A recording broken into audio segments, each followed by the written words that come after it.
how people go on after losing someone in that way is just beyond me. If I lost a kid to a shark attack, I'd never get over it. What keeps me going, Jetty, is that, that suffering, the contrast between that human suffering and that just that awful unexpected tragedy that these people have to go through. You compare that to the attitude of the people who actually make money out of shark protection, and it's chalk and cheese. Fred Pawle, my old boss from Stab Magazine, going back 17 years now to when I was a fresh-faced, freshly jaw-broken 21-year-old. Good to see you again, man. Mate, I've been looking forward to this so much, Jetty, because I got very fond memories of those days. I was more than your boss and your sub-editor. I was just so impressed with your enthusiasm back in those days. You just wanted to be a really good writer, and I felt lucky to be able to pass on some of my limited knowledge onto someone who was just wanted to sponge it all up. And man, you did. And now look, we've gone full circle. Now you are interviewing me. Totally, Fucking man. epic. It's so good.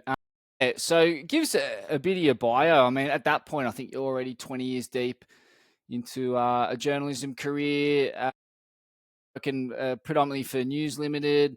But even prior to that, you were doing early NIAS strike missions with my good mate, Johannes Leek. Grew up in West Oh, Oz. dude, yes. Yep. Mate, well, my claim to fame in surfing, I'd have to say, was I went to NIAS in 82, probably among the first few hundred people to surf Lagundi Bay. And then in 96, you're right, I went with Johannes Leek and his younger brother Jasper and their dad Bill Leek, the famous cartoonist who was one of my best friends. We went to we went to the Ments in 96, and Johannes and I scored all-time macaronis for a full day, pretty much to ourselves. There was like 4 guys out, and it was 4 to 6 foot, and we just absolutely frothed on it. One of the best days of my life. So yeah, did that. Been a journalist since when was it? About 89, I think I started in journalism in Perth, or in Western Australia, and spent a couple of years in Adelaide, and finally got to Sydney, which is where I've always wanted to live anyway, in 92. And probably there's been a few highlights since then. I worked at the Australian for most of that time. There was a key moment in my career, Jetty, when I came to Sydney. I think it would have been about 1990, when Gary Dunn had just taken over, just been promoted to the editor of Tracks, and he advertised for a deputy, and I thought, oh man, that job's got my name written all over it, right? So I was in Adelaide. I flew up to Sydney. He interviewed me, and we had very differing views on what the role of Tracks magazine was in surf culture. He obviously, back in those days, Tracks was, their job was post Tim Baker. I think they saw their job was to keep the advertisers happy, and I just thought Tracks, in the mold of Tim Baker, I really admired him back in those days, was just to keep surf culture alive and be as cheeky as possible. And if that offended the corporations, then so be it, because that's what surf culture is about. Anyway, I didn't get the job, and I've been grateful for that ever since, mate, because I cut my teeth in real journalism at the Australian and various other places, and became a far more robust journalist as a result. That's not to disparage all the people who grew up in surf journalism, of course. Everyone's got their own path, but I'm just grateful that I learned under people with a kind of a wider view on life, a wider experience, and a kind of a more robust attitude towards the profession. But the one thing about mainstream journalism is that you got to look kind of impartial, and you got to give this impression that you're giving both sides of the view, and you can't froth. Like, that's the thing that I missed about when I couldn't get through, when I didn't get a job in the surf industry. All I really wanted to do was write stories that shared the excitement of, surfing and surf culture. And I never really got a chance to do that, but that's the price. You got a chance at Stab Magazine, though. You're responsible for, in my opinion, the two best investigative surf pieces of journalism ever written. One was The Bottomless Vortex of Indulgence, an expose on Paul Sargent, and the other was the Walkley nominated feature on Matt Branson, the first out and proud gay surfer. So congrats on that, man. And, you're a part of the golden age of Stab Magazine, in my opinion, when it was a print edition at least. They're in a pretty golden age at the moment, but in terms of print, far out, man. What a time for that publication. Oh, yeah. It was so exciting, man. Like, we were changing the surf media, and we all, we were all in on it. It was just so exciting. I remember when Derek commissioned both of those pieces. He just said, I said, "How many words do you want?" He goes, "Just write as many as you need." Like, at that point, no editor in my life had said that to me, and I remember Wheels and I were a little nervous about whether or not there might be. It was a really slim chance, but there was still a chance that there'd be some sort of defamation case as a result of the Sarge piece, because we were really delving deep into some pretty dodgy behaviour, and yeah, it was definitely a long shot, but we had a lawyer look into it, and the last advice that lawyer gave me was, be prepared to lose your house, because defamation cases are not about who's been defamed or not. It's a competition. It's a competition to see who's got the most money. And Wheels and I didn't have any money at the time, so I told Wheels, I said, "Look, this could cost us everything." And he goes, "Fuck it, let's do it." I've never forgotten that. Unbelievable, man. Yeah, everything about those early editions of Stab, from the design to the content, and just the surfers and the writers involved, yourself, Derek, Charlie Smith, myself. Fuck, mate, wild times. A wild band of Oh, mate, we were contrasting really characters. pushing the barriers. Like, yeah, yeah. I thought surfing life, back in the day under Tim Baker and Derek, was unreal. But mate, Stab just blew everything out of the water back in those days. Every edition was just full of laughs and full of um, iconoclastic ideas and stuff. It was amazing. I was looking through an old issue the other day, and there's Vaughan in a fashion shoot, and he's doing all these there's all these he's modeling jackets, right? And the theme of it was, "Hey brother, got a light?" And it's him asking, he's got a durry in his mouth, and he's asking for a light, and then they photoshopped him, with a lighter, giving himself a light. And the whole idea was that he was modeling all these jackets from Rusty and Billabong and so on. But it's just such an innovative idea, just an ordinary street scene that was turned into a fashion show. It's brilliant. Yeah, Ronnie and Vaughan edited magazines as guest editors. Ben Brown, the iconic Mambo artist, just iconic kind of surf punk, skate punk artist, was doing the cartoons. Now does all of the artwork for Ain't That Swell. Was a childhood friend, or like one of my mum's good friends when I was a child. So yeah, a cosmic, classically kind of underground Sydney creation. But Fredo, mate, we're here to talk about some more recent work of yours, man. You've just put out a documentary called uh, "The Heart of Sharkness," a play on Joseph Conrad's book, "Heart of Darkness," Yep. and it's all about the issue of great white sharks. So I don't know where you want to start with this, but it's probably worth starting with just a general synopsis. Yeah, well, I tell you, you know, I was working at the Australian, right? This is the mid 2010s, and people were getting chomped, right? And at that point, I was the resident surfing writer for the Australian, which is a kind of a funny title, but it meant every now and again I'd just interview someone who won a contest or a world title, or even talking to guys like Al Green, and people like that. Just members of the industry, if there was something interesting about the surf business at the time, I was just covering it all, and it was all fun because surfers are all eccentric, and most of what I was producing just had this kind of element of eccentricity about it, and then I was just watching all these people getting chomped, and I was thinking, this is getting out of hand, and I mean, with a few publications, few surf publications, with the exception of a few surf publications, not even the surf media seemed all that alarmed by it, right? So I was thinking, I've got to start looking into this. And so I started researching a piece. And this is at a time at the Australian when I could pretty much get a piece into the Weekend Australian if I wanted. I had a pretty good standing at the paper. And I was working on this piece and I was at the meeting, the Tuesday meeting for the Weekend Australian. And they mentioned that what was it, the 40th anniversary of the release of Jaws was coming up, and the weekend edition of the paper was going to run a piece about it.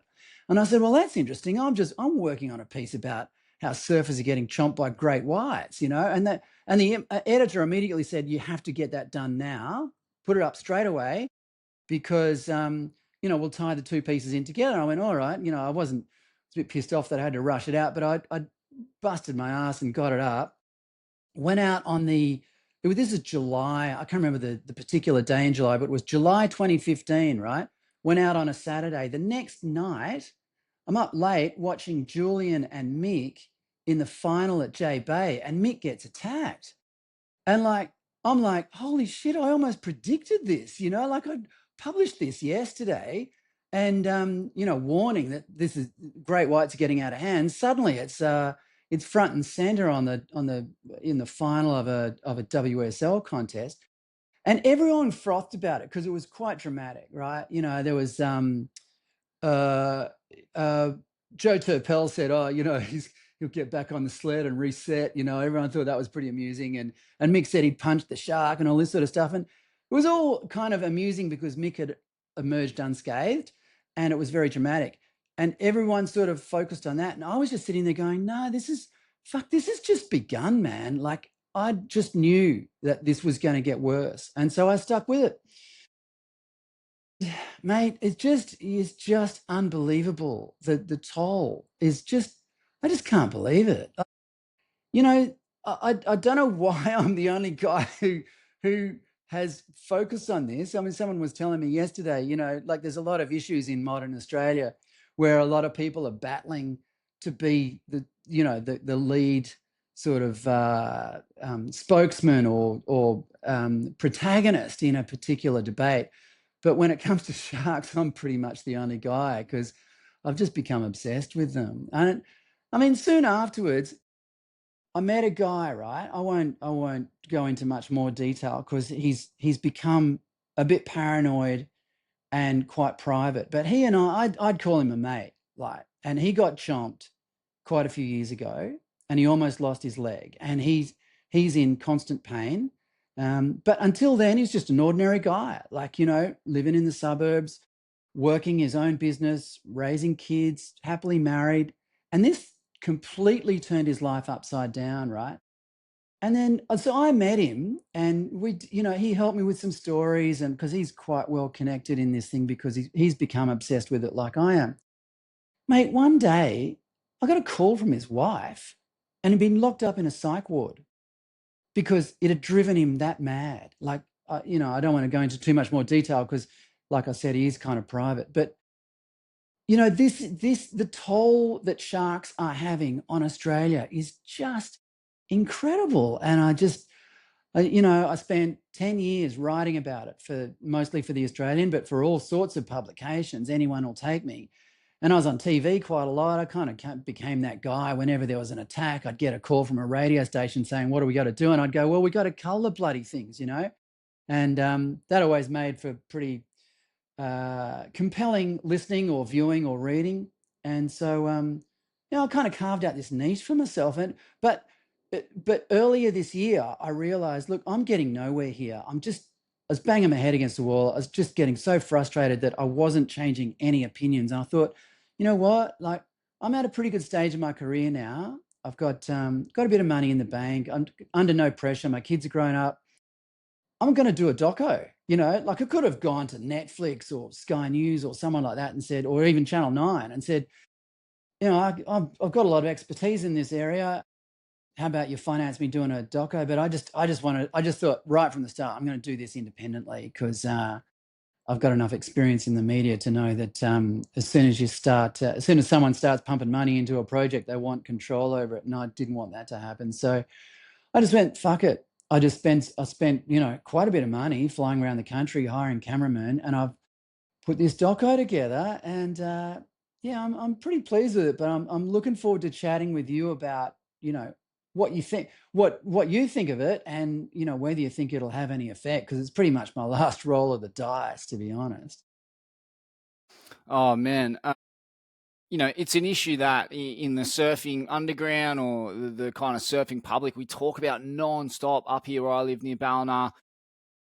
Other mates in South Oz and West Oz. It's just a constant source of discussion, and basically the thesis is that like there's so many more great whites now than ever before. They've been protected for 25 years.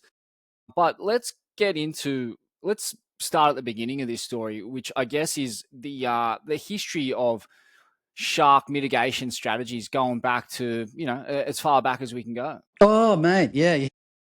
Don't get me started, Jetty. We could be here all day. So in the what was it? The 3 years to March. Sorry, the 3 years to March 1937, there were 9 fatal attacks in Sydney, and so this is early days of federated Australia. It's a different country, really, when you think about it, but it was only in the 1910s that people were free to actually go down the beach without, some sort of morality police checking on how long their bathing costumes were and all that sort of stuff. So very early days in Australia as a federated country and as an emerging sort of nation and culture. And suddenly, this thing that they discovered, like, wow, this it's a hot climate here, and here's this thing that surrounds us, which is nice and cool. And they were discovering the therapeutic benefits of salt water and surfing and so on. And then suddenly, 9 people chomped and killed in 3 years, just in Sydney alone. I mean, similar carnage was happening up in Queensland. So the state government created what they called the Shark Menace Advisory Committee, and they come up with this amazing idea, and it's still one of the best ideas, mitigation strategies ever devised. So it's the nets. Surfers know what these nets are. I don't need to go into too much detail, but the key thing is they don't enclose a beach. They act like I refer to them as like a mousetrap. It's like you set a mousetrap in your you've got a mouse in your house. You set a mousetrap somewhere in your house. If the mouse is stupid enough to run into that trap, then it's going to die. And it's the same with a net at a beach. So they kill these things were lethal. It's a lethal strategy. The intention all along was to kill sharks. And there were dozens of attacks at most of them fatal at Sydney before 1937. Since 1937, at protected beaches in New South Wales with nets, there's been 2. And the most recent one was Mercury Salakis just recently. And I'd say that wasn't a sign of the nets not working. That was a sign of the fact that there's just too many bloody great whites in the water. And just to So be anyway, clear, let's go from on that, 37. Hold on, just with Mercury's attack and passing, a really good mate of Vaughan and a guy I surfed with a bunch. Like that was that at Longreef or at DY? Because they're two different ends of the beach. The footage I saw was of DY Beach. I mean, he's a member of Longreef. There seems to be some ambiguity about it. Because it's an important detail. Because I wouldn't imagine there's nets up that Longreef end, because it's just there's a bunch of reefs and bommies out there. I don't know that's how, right. Yeah. I'm not sure how you didn't really net it. Well, I can argue against that. I can argue against that, Jetty. So the thing is, this is how the nets work, right? So whether it was Longreef or DY, so they're what, about a kilometre apart? It's not that far, are they? Something Longreef like that. and DY. Mm. Yeah. Um, so what happens when you put a net down and a shark dies in it? It sends out a warning to other sharks of that exact same species that that this isn't the kind of place you want to hang around. I mean, I'm not putting that in very scientific terms, but this is a scientifically observed and acknowledged phenomenon. Scientists have seen this. They've seen it at the Farallon Islands off California twice, and they've seen it at the Neptune Islands in South Australia once. But even more than that, there was this book published by Victor Coppelson. He was a Sydney surgeon in 1958. He did the definitive book on shark attacks in Australia up until the mid 20th century. And just in passing, I don't think he realized what he was doing, but in passing, he quoted this fisherman from Western Australia who was a whaler. I mean, you know, the morality of killing whales, put that aside for 1 second. This guy was sick of being followed by sharks because they were just eating his haul before he could get them back into the bay. It was this bay is near Shark Bay in Western Australia. Anyway, so he said the solution was you just pop one with a 303 and let it sink to the bottom, and all the other sharks scatter. He wouldn't see one for 2 weeks, right? So, and I've spoken to, this is in my movie, there's a guy called Graham Tapley from South Australia. He's been a fisherman for 56 years in South Australia. He says when he was a shark fisherman, he was doing just gummies and school sharks, right? But he'd haul them in, and the last thing you'd do, what you wouldn't do is cut the heads off and throw the guts overboard where you caught them. Because if you did, when you went back, those sharks would scatter. So what my theory is, I'm no scientist, but this seems to back up the reason why there seems to be so few fatal attacks at netted beaches is that when a shark dies, sharks of that species know, just stay away. I mean, we're only talking a tiny part of the ocean anyway. I mean, anyway, that's the way it seems to be for me, and that would explain whether it's Longreef or Dee Why where mercury was taken. The net, the sort of range of the effect that the net has would be a kilometre or so. You know, sharks are just no, stay away from there. Yeah, yeah.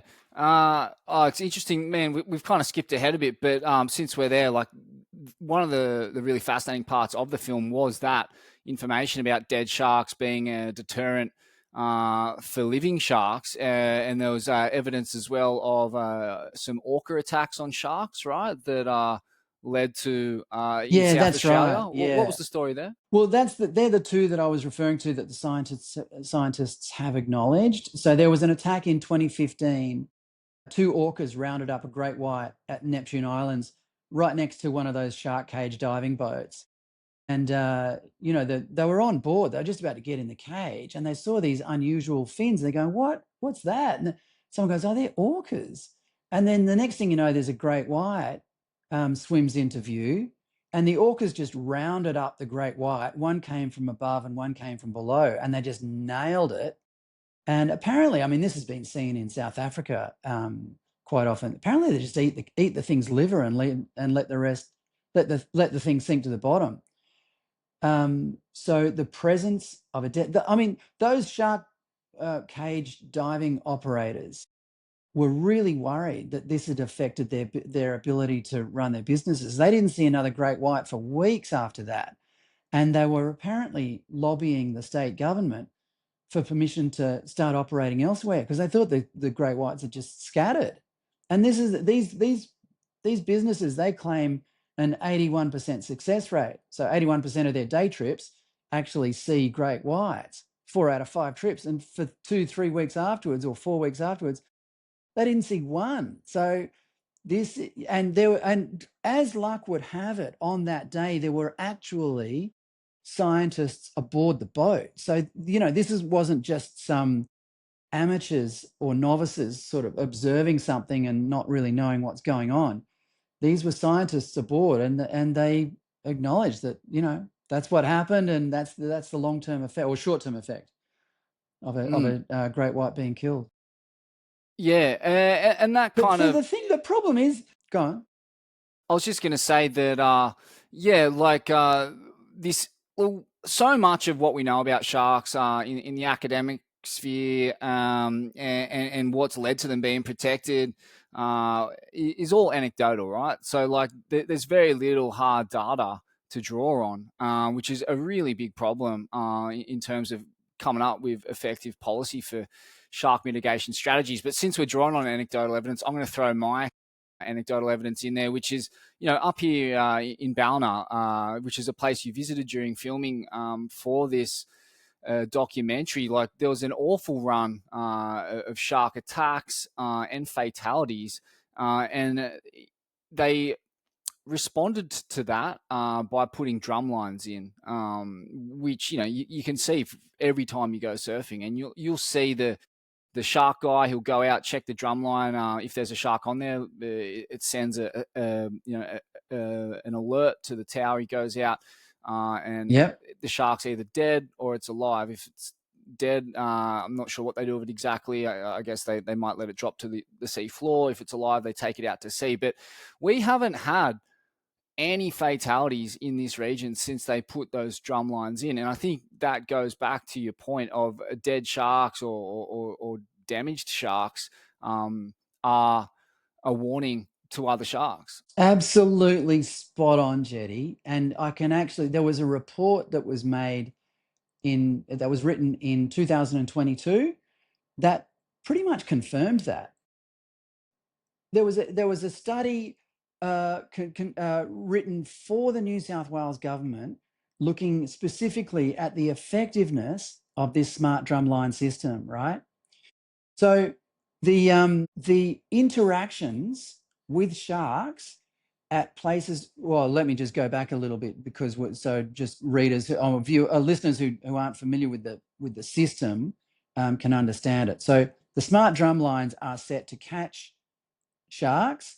They have a warning. They have an alert system. As soon as a shark is tagged, as soon as a shark is caught, someone rushes out, tags it, and takes it. Supposedly takes it further out to sea, but I reckon that's bullshit. Anyway, they take it further out to sea, let it go, and then I think there's 37 listening devices off beaches up and down the New South Wales coast. And if one of these tags comes within a couple of 100 meters of one of these listening devices, it sets off an alert, right? So you would think that the listening devices would have reduced the number of interactions with sharks at those locations. But this report in 2022 found the opposite. There was actually an increase in some circumstances. It had no benefit. That's the word they used. Absolutely no benefit. All this expense of tagging, releasing, and then installing these listening devices to alert people, surfers and swimmers, of the presence of a tagged shark has had absolutely no benefit. It's unbelievable. But the same report, this is the fascinating part, the same report found that interactions near the smart drum lines had decreased. So somehow the sharks, call me, I'm not, I could be reading the sharks' minds here, but somehow the sharks have worked out to stay away from the drum lines, but they don't care about the listening devices because they don't even, what do they know about them? It's just a yellow buoy, but they know to stay away from the smart drum lines. So kind of backs up my argument. Anything that is dangerous to sharks, they stay away from. And it's kind of the law of the jungle, isn't it, Jetty? That's how it works. And I think it would be good to get into some of the shark mitigation strategies that are available to us a little bit later, once we kind of get through some of the data and some of the other kind of issues that you raise. I mean, like, just to quickly push back on shark netting, like, or just point out that there is a lot of bycatch involved with that. And I've been making a habit of staying away from metaphors lately, like comparing, like things like a mouse trap and a shark net, like, because there's just always holes in those comparisons that people are able to. That's a good point, mate. I'm just done with it. I trained you well, Jetty. Yeah. Whenever I make some kind of comparison metaphor, like someone pokes a hole in it. And I'm like, yeah, but that's not exactly the point I was. Anyway, let's get into the history of protection. So, and talk us through how sharks came to be protected in the first place. Oh, dude, that's the other side of this story, which is kind of dark, if you ask me. I mean, so there were three indices in that. This is We're talking throughout the 90s, right?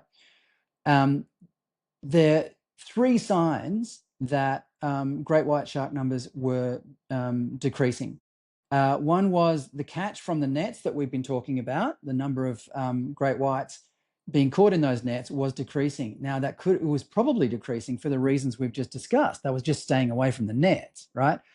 Another index was game fishing in New South Wales and South Australia. It had become quite the sport, at that point, and people were flying from all around the world to go and hook themselves a big great white and weigh it up on the jetty. Whether the merits of that are indisputable. That's kind of stupid behaviour, Mate, really. Greg Norman, But the third, well, the great and white shark. Lee Marvin, yeah, he used to. Yeah, yeah. I think Lee Marvin came out here a few times too. He was a bit of a legend. But anyway, the third one, which is the dodgiest one, was anecdotal sightings by divers and some other people around the coast. On those three indices, it was argued that great white sharks were diminishing off Australia. And they admitted, there was a report released in 2002 at the beginning of this long period of protection. It was an obligation of them, a legal obligation of them, to produce this report called the Great White Recovery Plan, explaining why protection had been introduced and how they were going to ensure that the population would increase. That was all part of the legislation.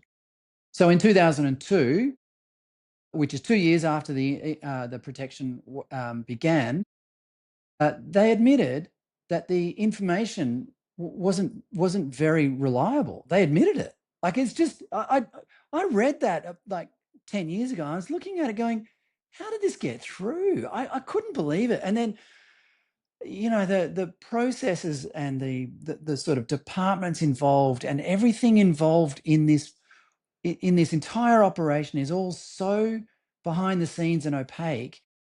It took me ages to realize, hang on a sec, why was this ever debated in Parliament? I mean, here is the Australian government implementing protection of great white sharks, and the plausible consequence of that would be more people would be killed by it. So, okay, scientists are arguing we need to protect them.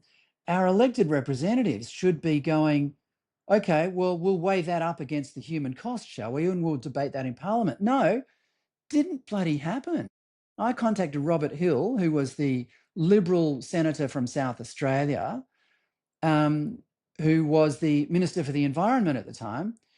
And I said, I rang him. I said, look, mate, I know it's 25 years ago, but can you remember anything about how this protection was introduced? And he said, look, send me an email and with some questions, and I'll get back to you. And I asked him two things. I said, who told you that great whites needed protecting? And did you debate this in Parliament? Mate, he didn't even reply to the email. This is where politics is. Politicians should be looking after our interests, and they just handballed the whole thing off to all these researchers and academics and bureaucrats. And the next thing you know, those same people are putting their hands out for all these research grants. Mate, the conflict of interest is off the charts, and us surfers are paying the price. And one of the things I point out, this is pretty dramatic in the movie, I pointed out that 2 months after protection was introduced, this is heartbreaking, dude. 2 months after protection came into effect, Cameron Bayes was on his honeymoon at Cactus and was fucking chomped in front of his new wife. And then the next day, Jevon Wright, I think he was 18 or 19, kid from Port Lincoln, surfing blacks at Elliston, and chomped on his way in. And neither of those kids was recovered. And that happened on consecutive days. And mate, nobody raised an eyebrow. Like nobody went, oh, hang on a sec, we've just protected great whites. Maybe this is a bad omen. Maybe there's too many of them already and we're protecting them. Nobody questioned it. Unbelievable. The situation in South Australia is worth touching on because it's one of the most bizarre situations I've ever heard of, where you have shark cage diving happening around all around the Neptune Islands, Port Lincoln. You got a huge tuna fishing industry as well. But yeah, let's focus on the shark cage diving. I mean, they're chumming up the water to bring sharks to the surface. There is this kind of associating between great white sharks and food. I think that's undeniable. And when I go out to feed my chickens, whether I have food on me or not, they rush me. So if sharks are as smart as chickens, they've made that association. So there's people making. Like you go to Port Lincoln and it's like walking onto the set of Jaws. Like you pull out of the airport and there's like these theme parks where you got to walk through a giant shark's mouth to enter this caravan park or whatever it was, and you just like, is this all right? And then you go 2 hours up the road to Port to Elliston, and you have had 2 fatalities in that bay at Blacks recently, and there's no shark mitigation strategy in place whatsoever. There's no drum lines, there's no nets, but worse than that, the sharks that are responsible for the fatalities are allowed to remain alive, and as far as all the surfers down there knew, like still in that bay. And it's the same further west at Streaky Bay, where you have like just the concept that an animal responsible for the death of humans is entitled to just continue to traverse that landscape with impunity is pretty crazy to me. Like we should be able to defend ourselves. Oh mate, I'm glad you say that, Jetty. I mean, this is part of my frustration over the years, is that there's just not enough people who in my opinion in Australia, and there's a funny scene in the movie where I actually vox pop people on the promenade at Manly with a provocative sign hanging over me, telling people that they should cull sharks. But we'll get back to that in a minute. But mate, that cage diving operation, I went out on that because I was going through Port Lincoln. I thought I better go see this thing, see what it's like. I spent my whole life trying to stay as far away from great whites as I can, and here I am paying decent money to get in a cage and get close to them. Well, I got skunked the day we went out there. There weren't any sharks. So, I was actually pretty pleased, to be honest. I'm not fascinated by them. That's another aspect of this debate. Where does and we should get back to that later, because there's a lot to be said about that. But why people are fascinated with these things is just absolutely beyond me. They're just dumb animals as far as I'm concerned. I mean, I love animals and I love nature and I love animals that are smart, because you can interact with them. But great whites are just stupid. They got more teeth than brains. Anyway, the thing that struck me, Jetty, about this trip out to the Neptune Islands was, on the map, you see the Neptune Islands is a fair way offshore and stuff like that. Mate, you can still see the mainland from where they're chumming up the water. It's not that far. It's outrageous. And then soon afterwards, we went to Elliston, and I, dropped into Elliston. I've got a few contacts there, and we didn't do any interviews there because they're all nervous as hell because the debate is so touchy. And their focus at the moment, the boys at Elliston, their focus is to get the shark cage diving operations shut down, because clearly they're attracting sharks to the area. But good luck with that, because it brings a lot of money into Port Lincoln. It's constantly winning awards for tourism, those operations, and they're supported by the academics and researchers that I mentioned earlier, who are lining up for tens of millions of dollars worth of research grants. they're in partnership with those companies, and so they've produced reports investigating whether or not those cage dive operations affect the behavior of great white sharks. And surprise, surprise, they say they don't, like, as if I don't believe that. And so yeah, the whole thing is so dodgy. But it's what good luck with the guys at Elliston getting any change, because you're up against some pretty powerful forces. And meanwhile, people are getting chomped. Seriously, the guys at Elliston are so nervous about getting in the water. I read a funny quote the other day. It was the challenge at Elliston is not to get the best barrel. It's about paddling back out to the lineup in one piece. Bit of grim humor, but yeah, it's tough down there, man. And there's a really good interview with Jeff Schmucker on the hill overlooking granites at Streaky Bay. Man, the little memorial to what was his name? The last guy to get taken at Streaky Bay. Oh, I've forgotten his name now. But anyway, there's a little memorial to him in the car park. It was still there, like he got taken at the start of this year. And Jeff is just saying, you know, pretty soon, paddle surfing in South Australia will be over. A few more attacks, and no one will just paddle out. I mean, all Jeff does these days is tow surf, because he doesn't want to be sitting around in the water. But I'm with him. I interviewed him on the hill overlooking granites. Granites is 4 to 5 foot in the background. Looks really fun. There's no one out. I mean, who would go out? Yeah, Jeff's an interesting story. Can you tell us a bit about Jeff's backstory? Because in terms of authorities on great white sharks and fishing in general, like he's pretty well up there down there. Yeah, well, he's been fishing there for a long time, and he's the one who put me on to Graham Tapley, who's been fishing even longer. He operates out of Port Lincoln. Port Lincoln and Streaky Bay are only what 200 or 300 k's apart, I think. Both pretty big fishing towns. Port Lincoln, of course, is the bigger one, but Streaky Bay is, a fishing town, and there used to be dozens of boats going in and out of Streaky Bay, but the government has got into its head that it needs to control fishing in Australia. And Graham Tapley told me that what they've done in South Australia is actually really effective. Like he's been fishing since the 70s and 80s, and back in those days, competition was so intense that you had to go out on rough days and you would fish for whatever you could find, and everyone was just sort of depleting the marine environment, and so the government took control. And he reckons the marine environment down there is now healthier than ever.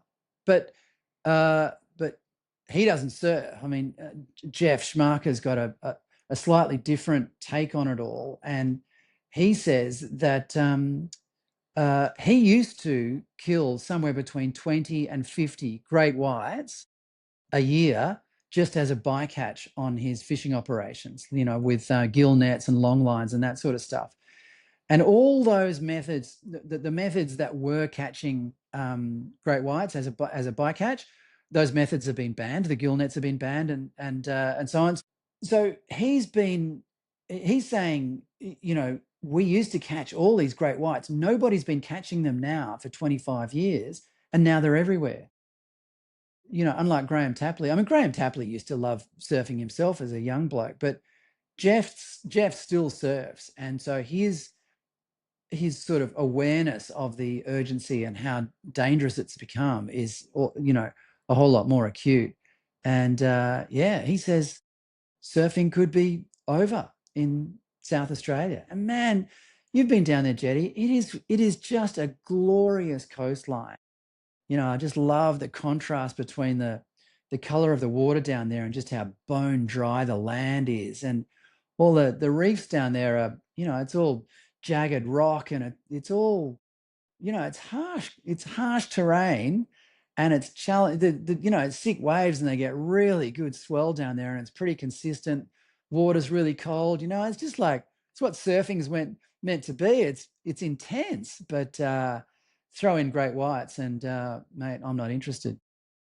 Mate, you mentioned all these kind of research grants and some of these dodgy incentives. It's an old saying in journalism to follow the money. What happened when you followed the money on Yeah. this case? I tell you what, tell you one of the things about these research reports that you read. Every one of them ends with, um, uh, "We don't know enough yet. We need more. What we need is more research." It's just it's an endless treadmill. That's the thing. I mean, talk about following the money. It's there in black and white at the end of every one of these reports, saying, "Oh yeah, well, we need more money to really answer these things that are really unknowable." Like, how do you really know how many sharks there are in the water or what their behavior is? There was a very significant report was released in, it's probably about 2017, I think. It was really big report. It was mostly for the West Australian government, but I think the CSIRO was involved as well. And it was the result of years of tagging sharks from the Neptune Islands, monitoring tag sharks from the Neptune Islands west to, the southwest of WA, and then all the way up to Ningaloo Reef. So it's, a few thousand kilometres of coast. And quite significantly, they found after all these years of tagging and releasing and following these sharks, these are sharks with satellite tags on them too. So every time they broached the surface, they'd ping it. So they knew they had a fairly good indication of where these sharks were going and what they were doing. And this report found that there was no pattern in their behavior. Mate, these things are like fucking cockroaches. They're not smart. They're not, you know, they don't, they're not like, salmon swimming upstream in Canada to spawn and then swim back downstream again. They're just wandering around the ocean, chewing things whenever they get hungry, and whether that's a seal or a boat propeller, they can't even tell the difference. So that report in 2017 really should have put an end to all this tagging and monitoring and curiosity about great white behavior, because there's nothing to be curious about. They're just stupid, dangerous, unpredictable fish. And culling a few of them, in my opinion, to keep us safe in the little bits of the ocean that we want to use isn't going to cause any catastrophe. It's interesting. There seems to be a double standard applied to great white sharks that isn't applied to other species of fish. It's something I don't really understand. Like a lot of the people who oppose the killing of great white sharks are fine with eating all forms of fish. They're also fine with the slaughter of hundreds of other species of shark, which also end up on the dinner plate as flake in fish and chip restaurants. I'm not sure if they still do that. They were doing it when I was a kid, at the very least. Your gummy sharks, your Port Yep. Jacksons, your shovel nose sharks. Like, there's so many species of Yeah. shark that are not protected, that are eaten. So it's not that people really care about sharks. It's that they only care about the ones that can kill us. That's so right, dude. And the reasons for that, man, I think about this a lot. One of the one of the overarching belief systems of our post-Christian society is environmentalism, right?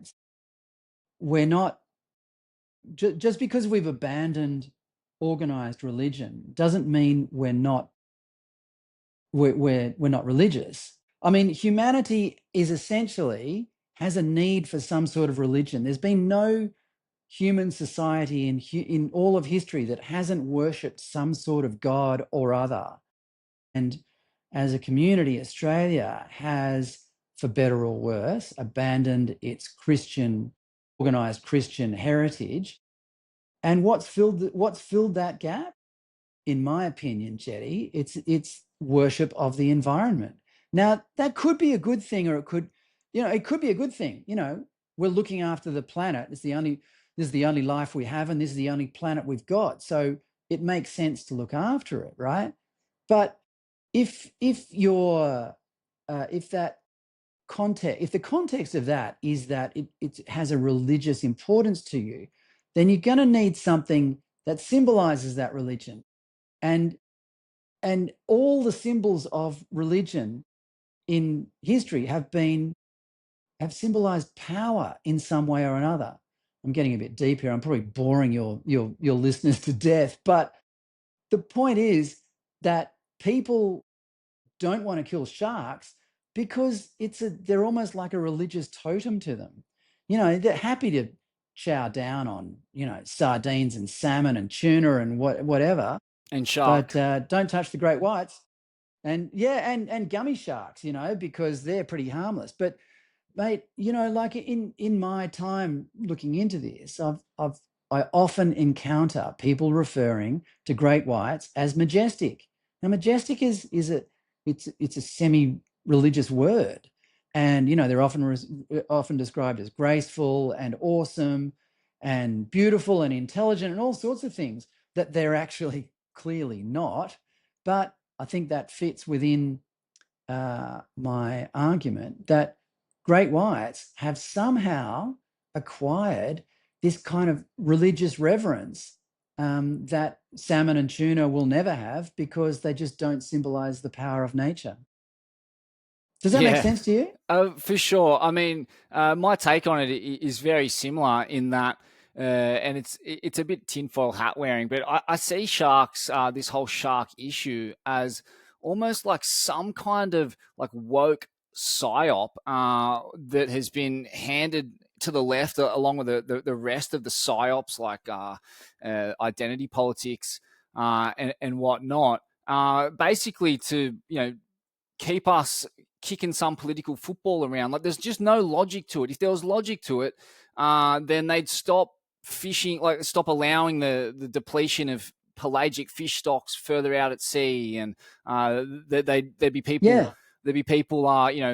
banging a gong for all the harmless versions of shark that we still eat, or the other many sentient creatures that we eat. Like all like cow and yeah, like whatever, like sheep, like all of these creatures, particularly since I've been getting into hunting, like, you know, I don't feel good necessarily about eating meat or killing these creatures. I don't see them as like when I'm surrounded by cows. I see calves, I see cows all the time. They're yeah, beautiful sentient yeah, creatures, and it does kind of bother me that uh, we kill them and we eat them, but that's the fucking way it goes, man. Like, it's always gone like that, and I'm not going to stop yeah, eating red yeah, meat because I yeah, have this attachment to cows. And like, I spend a lot of time in Indonesia, and that's a really pragmatic place. They have a big fishing culture there, and like, they're super connected to their food sources when it concerns meat. And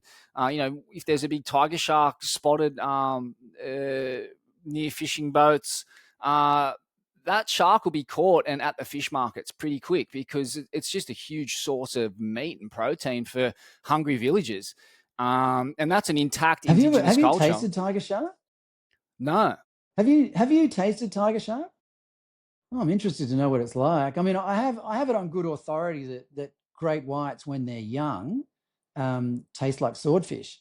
I mean, if we wanted to make money out of great whites, we could. Apparently, the meat's pretty good, and I've spoken to shark fishermen who in the past used to use the whole great white shark. They had buyers for every bit of it. They'd sell off the jaws, but most of the body would go into fertilizer. They obviously sell the fins off to Hong Kong, where it winds up in bowls of soup. I've actually tried that. I went to Hong Kong recently and tried a bowl of the soup. But I love the fact that you refer to it as a psyop, Jetty, because man, it is. It's a woke psyop. I mean, there's a funny piece in the film where I walk along the promenade at Manly, and I've got this billboard on me saying, support the campaign to cull sharks and save lives. And I copped so much freaking abuse that day from people who thought it was obnoxious, that's putting it politely, to suggest that a shark's life was worth more than a human's. And you're right. This divides us. Like I felt it really strongly that day. We are divided on this issue, just like we're divided on a whole bunch of issues. And that's one of the reasons I kept going with this project. It was like, what sort of a country do we want to become? Do we really want Australia to be the sort of place where um, a 15-year-old kid can be eaten going surfing and nobody cares? And that, that's what happens. A I lot of mean, what these happened to people, Australia? a lot of these people don't have any skin in the game. Like the people you meet on the promenade at Manly are, Yeah. you kind of classic inner city yuppies. They don't surf. Maybe they go swimming occasionally, but like I'm obviously deeply immersed in the mainstream Australian surfing community and culture, and there's no one out there talking about eradicating sharks. Zero. Like I know plenty of people, including the most hardcore left wing greenies from that Elliston region, who have appeared on the podcast. Go listen to the Tim and Anna podcast, who just want pragmatic solutions and logic, and that's what you don't get with this kind of inner city woke virtue signaling nouveau left wing set. Like there's just no logic. It's all about virtue signaling, your environmentalist credibility. These people are like quintessential capitalist yuppie class traders, and like Yeah. part of like kind of the dinner party kind of virtue signaling act is to no one's talking about like redistribution of wealth. They're talking about fucking how to protect great white sharks while probably tucking into some tuna ceviche or something. Yeah. Yeah. In a house that they bought for 10% of what it's worth 20 years ago. And shutting down pubs and clubs So, and music venues for noise yeah. complaints. Yeah, well, the thing about one of the common characteristics of a lot of left-wing environmental protests is that whatever they protest can't affect them. So, if they were, protesting the encroachment of the suburb in which they live onto a species that used to live in that area, well, they wouldn't do that because that would mean that they'd have to move house, if you know what I mean. Like they only virtue signal on issues that they don't have to pay the price for. So, surfers can pay the price. You go out in the water, it's their home, and you knew the risks you were taking, and so on and so on.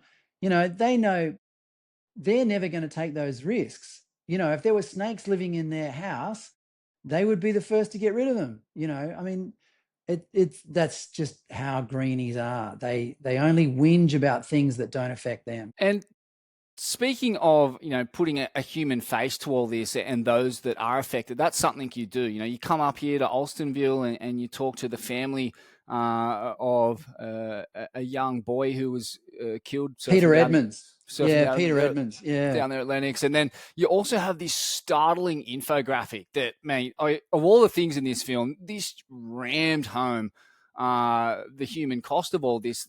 Since 2000, when sharks were protected, there's been north of 50 fatalities, and you actually run this infographic where you see a picture of the person, and a brief bio, and the location of their Yep. attack. And man, it's so wild to see the diversity of people taken, from 17-year-old girls to Yes. 80-year-old men, all on all corners of the country. And Yep. look, like that's the nature of shark attacks. Of course, they're quite random. So many of these people weren't surfers. That was the other thing that blew me out. A lot of them are just like Yeah. Yeah. unlucky swimmers, and people who aren't spending Yeah. anywhere near the amount of time in the ocean as we do.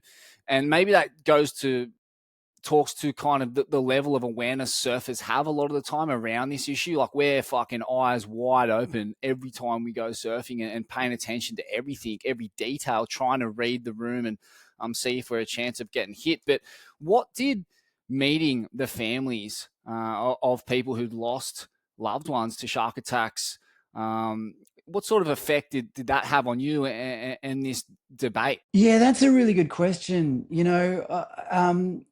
I'll just segue a little bit.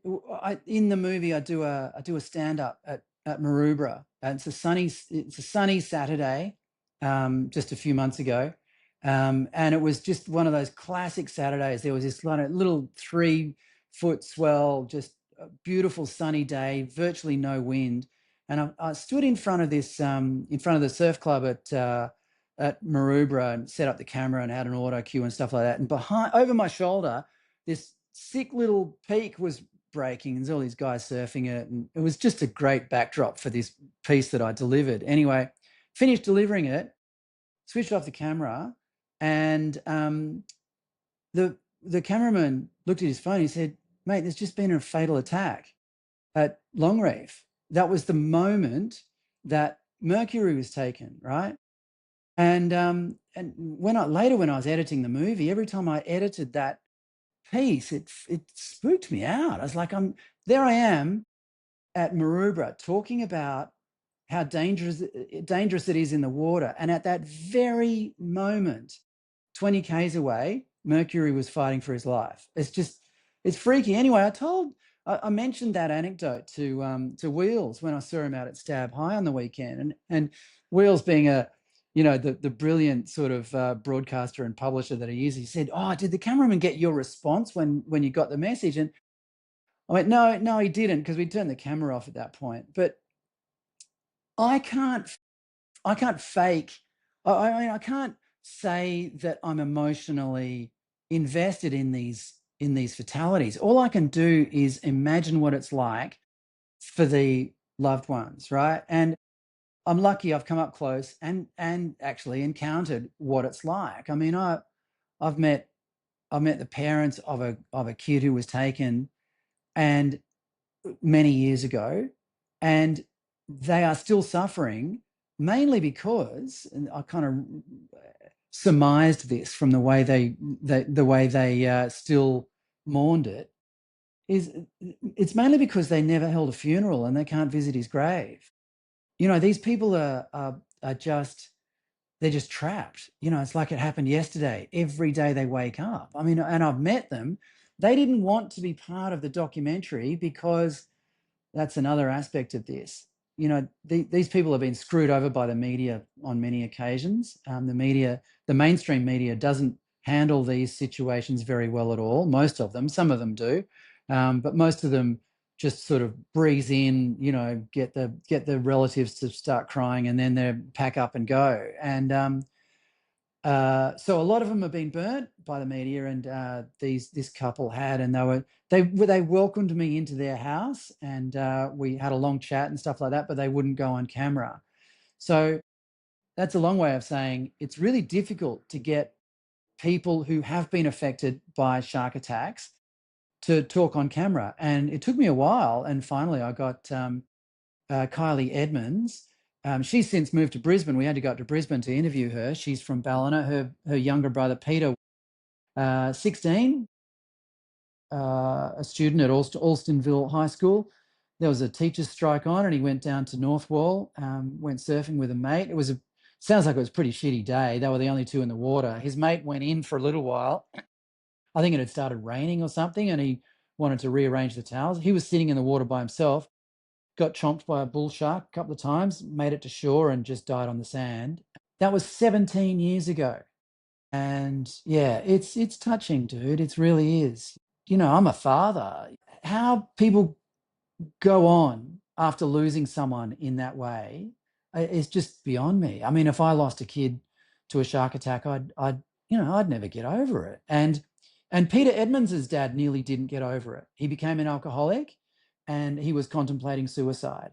And he's managed to pull himself out of it, but he really, really suffered. And what keeps me going, Jetty, is that that suffering, the contrast between that human suffering and that just that awful, the awful, unexpected tragedy that these people have to go through. You compare that to the attitude of the people who actually make money out of shark protection, and it's chalk and cheese. The people who are making, the researchers and academics, and even some of the politicians who managed to get a lot of support from Green voters. The attitude of all those people is so dark and so heartless compared to what I've seen up close. Yeah, that's keeps me going. You know, like I said, I can't claim to have any grand insight into what it's like, and I don't want to pretend that, you know, every time there's an attack, it hurts me personally, because it doesn't. I don't know these people. All I do is just think this is a massive, massive injustice, and it's not only causing grief to the people who are involved, it's causing grief to all of us. I mean, people are leaving South Australia because they're scared of surfing there anymore. It's one of the great, should be one of the great benefits of living as a surfer in Australia, should be the option of going down and hitting blacks whenever there's a swell, or surfing granites, or, you know, any of the other secret locations along the Great Australian Bight. That should be an option, but it's not. And you know, like I've spoken to people in your neighbourhood, you probably know them better than I do, who are reluctant to go surfing these days. I mean, that's a travesty. Surfing's such an essential part of Australian life, and people are thinking twice about going in the water because we're protecting sharks. It just absolutely infuriates me. Yeah, I'm one of those people. I mean, I still surf a lot when I'm not injured, but it started to get to me. It was actually after that trip down to Elliston. And, you know, the day I rocked up there was a sign up at Blacks there saying 2 sharks spotted within 10 kilometers of Blacks. And the story was, you know, these were like 12 to 15 footers that had munched a fisherman's fish traps out the back of Walkers there, like a little reef on the inside of the bay where there was a fatality of a school teacher, I believe. And then, you know, living up north here, again, there's just a lot of river systems, a lot of fish and shark activity up this way too. And to be honest, I fucking just, the mental fatigue of having to think about it all the time kind of made me realize that if I really want to surf and have some peace of mind, like, you know, Indonesia is really the place for me. And ironically, that's because it's just got a pragmatic fishing culture there, where there's so many hungry people that Yep. they kill things that they can eat, whether it's a big shark or a little shark. And you know what's ironic, man? Like, all of these, like the virtue signaling environmentalist like surface set, no one's complaining about the lack of sharks in Indonesia, and they're all there Yeah, surfing exactly. all the time. Yeah. But what's your take, Jetty? I'm going to ask you a question. What's your take? Where would you say surfers are mostly when it comes to sharks? I mean, you know, one of the things I'm a little bit disappointed about is that there hasn't been this sort of massive response from surfers around Australia to my doco. I mean, maybe some of them haven't heard about it yet, and I hope that you can help spread the word. But you know, like there's this. There seems to be surfers are split down the middle. Some of them do think it's okay to protect sharks, and others are starting to come on board. Where do you see Australian surfers these days on this issue? Well, I just think there's some really big distinctions in the surf community. There's like people who live for this shit, who buy houses and land near world class waves, whose entire reason for being revolves around surfing. Those people generally are in favor of some form of shark mitigation strategy that works. Like they desperately want something that is like data based, logic based, and pragmatic to protect themselves and their families and their friends from sharks. And then you have like the kind of weekend warrior set who again just generally toe the line of you know, that kind of woke environmentalist virtue signaling. Like they're not really core surfers, but they make up freaking probably 70% of the surfing population, or 50%, or some vast percentage Yeah, of it. So yeah, yeah, the people who really dedicate their lives to this shit, like they're generally in favor of like something. We don't really know what that thing is. I know that, like I said at the start of the yeah, program, that drum lines in this area have worked, and there hasn't been fatalities since they put yeah, them in. Like, so that they work, they have to. And then, you know, going down to see my mates in South, I was like, that's the kind of intel I give to them. I'm like, look, man, it worked for us. Like, it doesn't always alleviate my fears, and I've had a fucking wild interaction since they put them in at a wave where I'm within you know, a couple hundred meters of the drum line, but they're pretty effective. I guess that's probably a good seg into getting into the mitigation strategies that are available, that are being recommended. What do you know about all that? Well, like I say, I mean, nets and drum lines have a proven, statistically speaking, they've got a proven track record. So I've been advocating for them for 10 years now, and yeah, that's I just think that's it. They work, and they're cheap. I mean, the Queensland program. Queensland spends a lot on shark mitigation these days, but the core element of it, which is the nets and drum lines, costs $3 million a year. That's it. And it saves lives. It's really easy to operate. You just put these nets out and the drum lines, and a contractor goes out once every 3 or 4 days, weather permitting, and checks if anything's been caught in them. And there is bycatch, but that's just, so it's minor. It's not going to cause a sort of marine environment catastrophe. It's just us keeping the parts of the ocean, the tiny infinitesimal parts of the ocean that we want to use. It's just keeping them safe. The smart drum lines in New South Wales, that cost $21.5 million a year to operate, because, as you know, the drum lines have to be dropped off in the morning, because they can't operate overnight. So they have to be dropped off in the morning. The crew has to sit by the boat waiting for a shark to get hooked. And if there's one hooked, it has to go out, tag it, and let it go. I'm pretty And sure then at the end of the day, it has to go in and the ones here operate overnight for sure. do they? I'm sure they do. Yeah, Oh, they leave them out there. They're always Yeah, there. okay. They're the orange boys that sit out past the lineup with a big hook attached to it. Yeah, okay. Well, anyway, that being what it may, it's still $21.5 million.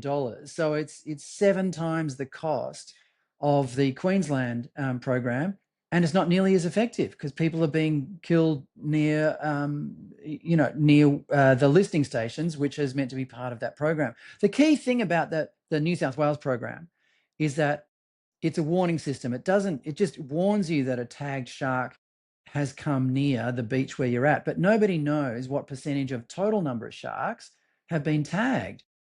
If it's like, even if it was 50%, and I doubt it is, it's probably closer to 10 or 20%. But even if it was half, so that means half of the times a shark comes near a listing device, we don't even know, because the stupid thing's not even tagged. So that doesn't work, right? But the backup for that part of the plan is meant to be drones, right? And every surfer knows that drones are ridiculous, because when they sell this idea to us, the Department of Primary Industries in New South Wales has this, often produces videos of drone footage from above of a great white swimming at a beach, going, oh, this is how drones work. Oh, bullshit. That's not how they work, because as surfers, we most often prefer to surf over a rocky sea floor, which means the shark's going to be camouflaged for a start. We often surf on days when there's low light and there's a lot of congestion in the water, a lot of turbulence in the water. So drones don't work. Drones simply don't work when the conditions are best for surfers. So that's not going to work. What else have they got? They got the drones. They've got the smart drum lines. That's about it, really. And all along, ever since 1937, nets, and since 1962, drum lines, the lethal ones in Queensland, they've got this proven track record of saving lives. Because for some strange reason, Australian governments aren't interested in them, and we're paying for it with our lives. It's just amazing. In terms of fatalities, there's no doubt that Queensland's system has been the most effective, the nets and the drum lines. The problem with that is the bycatch, and for me, that's not an acceptable compromise. Like I think it needs to be more targeted than that, and I think something that really aligns with where surfers are at generally is, like, we often do feel like a strong connection to the environment, which is good. And as human beings, I think like that we must be connected to the environment because we don't survive without it being intact. So I think most surfers see themselves as custodians of the ocean and the coastline, protectors of it. But like I kind of like to lean a bit towards the Indonesian style, where like drum lines that are targeted and take out sharks, but then also, feed people off them, like catch them, man, like have targeted fishing Yeah. of the areas Yeah. that we're surfing and take the ones out that are anywhere within Kui of like popular beaches. Yeah, so kind of have a just ratchet up the targeted uh, the targeted killing Yes. of Yeah. sharks, I couldn't agree more. but in a way Yep. that feeds us. It's not wasteful. It's not like an out and out slaughter. I don't think you won't find any surfer who's in favor of that, even if they are in favor of killing sharks. Look, like it goes back to my original point of like we eat meat. So fucking get over it. Killing shit is Yeah. what we do. And Yeah. look at the animal kingdom. Yeah. They're all killing each other all the time. Like Yeah. all animals are killing each other, and that's the circle of life. Yeah. And so we're not just People make the mistake of focusing. People make the mistake of focusing on the way the animal dies.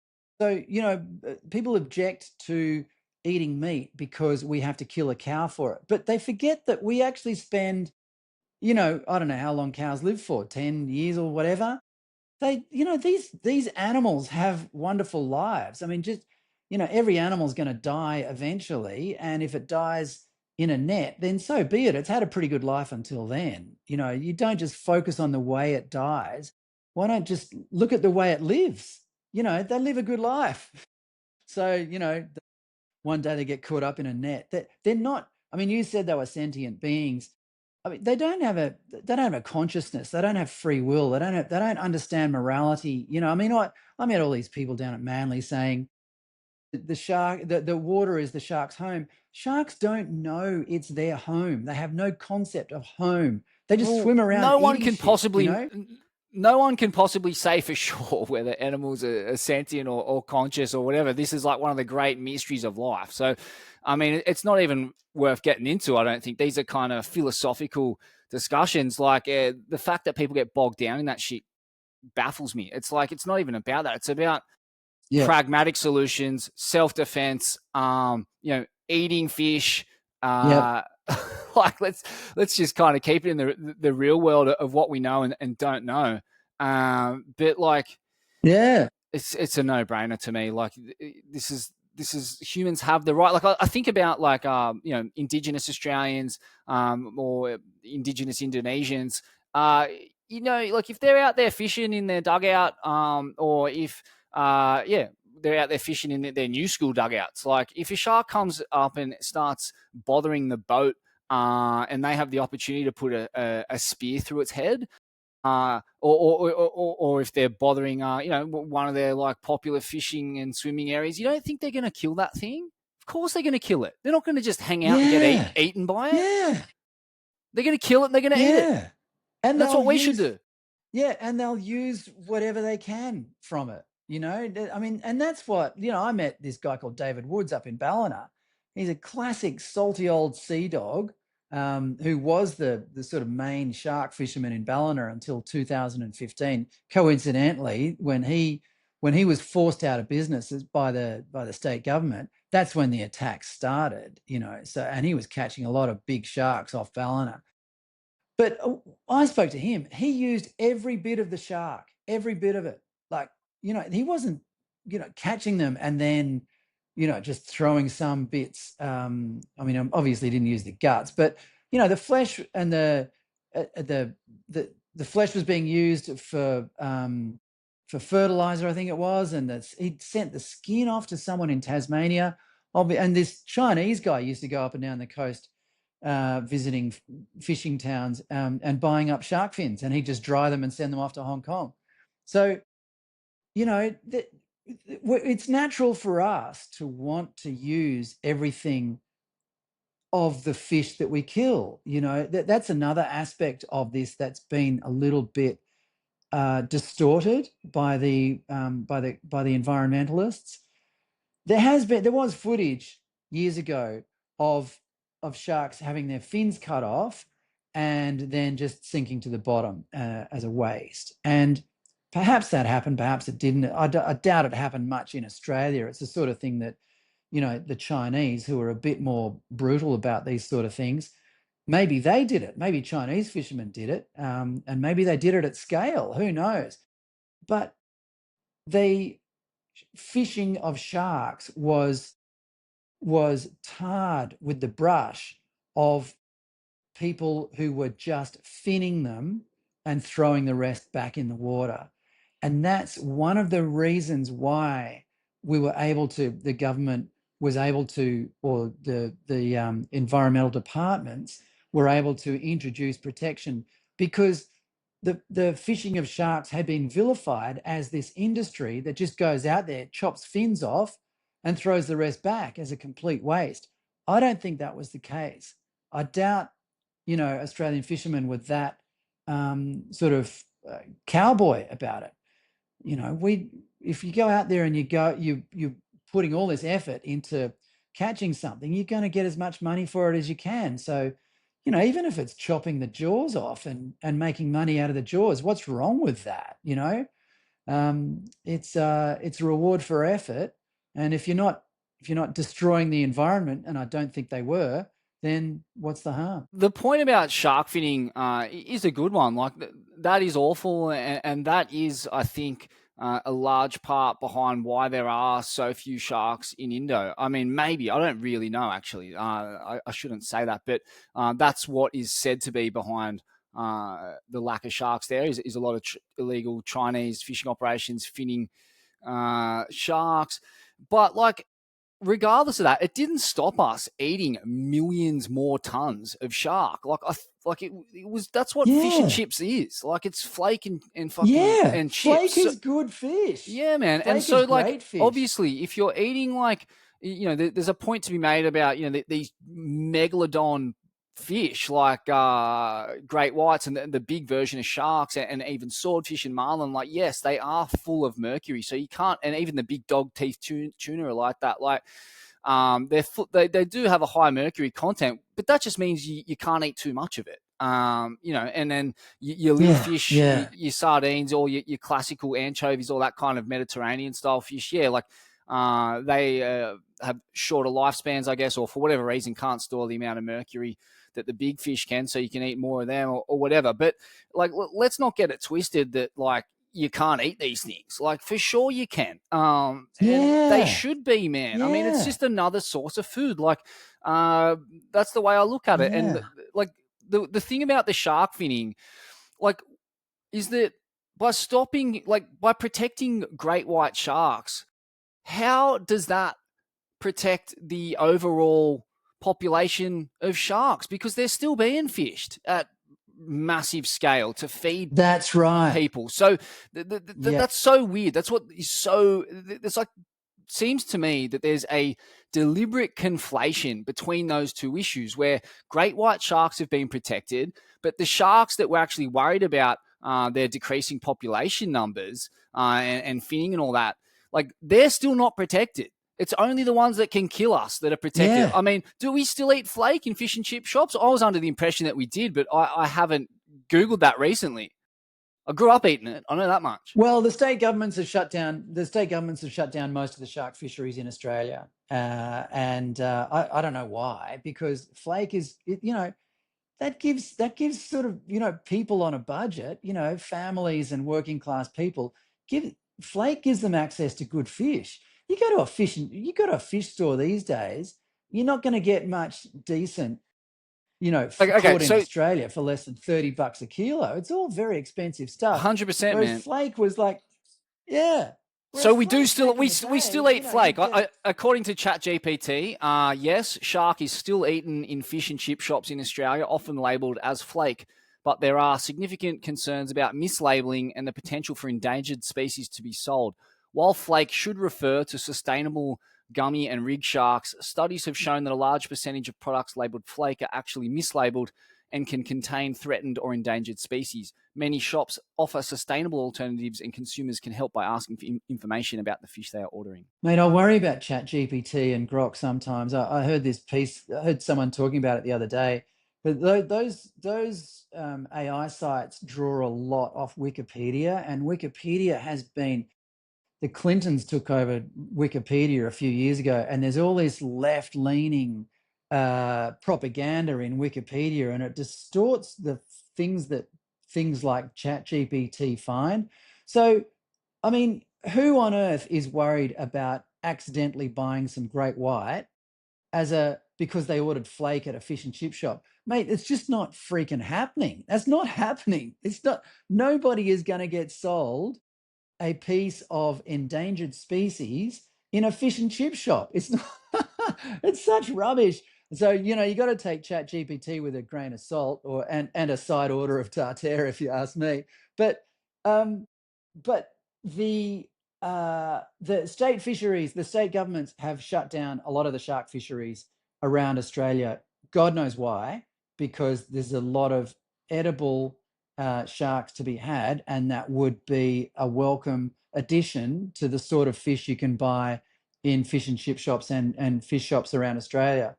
So yeah, I mean, there were I think there were 200 shark fishing boats along the south coast of Victoria and South Australia until the mid 90s, and the state governments just shut them all down. Now there's only a couple. That's why we can't buy flake anymore. I mean, it's legal. It's legal to buy, and it's legal to fish if you've got one of the few licenses left, but there's not many anymore. Yeah, I mean, it's saying though that as recent as 2024 and 2023, this is on the ABC and the Guardian, that we're still eating flake as part of our fish and chips, a shark as flake. So Yeah. it's still being caught and sold. Whether it's been caught here or not, I don't know. But you talk about shark finning, man, and it actually reminds me of what drumlining actually is, which is, when these sharks die on the hook, but basically, it is kind of shark finning them, like in the sense of like we're killing them, but we're not eating them. We're just wasting them. And again, there's just like a lack of logic and targeted. We should be employing these strategies of like, chumming up the dead shark, whatever we don't want of it, say the guts or whatever it is, putting that in the area to potentially deter other sharks, keeping the drumline operational. Eating what we can. I think like that to me is just a practical and ethical and karmic way of doing things. I also see drumlines as a pretty karmic, ethical way to stop sharks coming in, because at the end of the day, we're not out there fishing them, out fucking on offshore bommies and whatever. It's just when they're coming into populated areas that they die. If they come into a populated area looking for a feed, they die, and that sucks. But mate, I was talking to my mate, we were fishing in the river the other day, and we were saying, like, imagine if there was grizzly bears running out of the cane fields to maul fishermen on the banks of the Richmond River. Do you think they'd kill the bears? Of course they're going to kill the bears. Yeah. And what happened to the snakes that used to live in all our suburbs? It's but the jetty, it bothers me, because I wonder what sort of a country Australia has become. Like you keep referring to Indonesians, that they seem to be smarter than us at dealing with this problem. They're not weighed down by bureaucracy. It's community rule, and everything's super pragmatic. So, the community decides the laws for that community pretty much. Like, there is centralized government in there is in that 13,000 island archipelago is just it's in name only. So, like, and I think that's how it should be. Like, communities should decide for themselves, really, without kind of pencil pushers in Parliament House in Canberra setting dictums for people living in coastal communities. That's fucking ridiculous, man. Isn't it? And these are people, not only are they pencil pushers in Canberra, they don't seem to have any fraternal feeling towards their compatriots who happen to love going in the ocean. What are they doing in Canberra? What role do they really have in our lives? What right do they have to decide whether going surfing should be an act of risking your life? It's not, or an increased risk, I should say. Nobody wants to live in a world that's entirely safe from everything. But it's weird, we live in a time of safetyism. as soon as some sort of mild virus got out in 2020, we had to lock the country down and jab everyone with a dodgy supposed vaccine. Safety was the greatest concern around the world for a couple of years, against the mildest of threat. And now we've got an actual threat, something that's really, that's tangible and real. And they're going, oh, suck it up, live with it.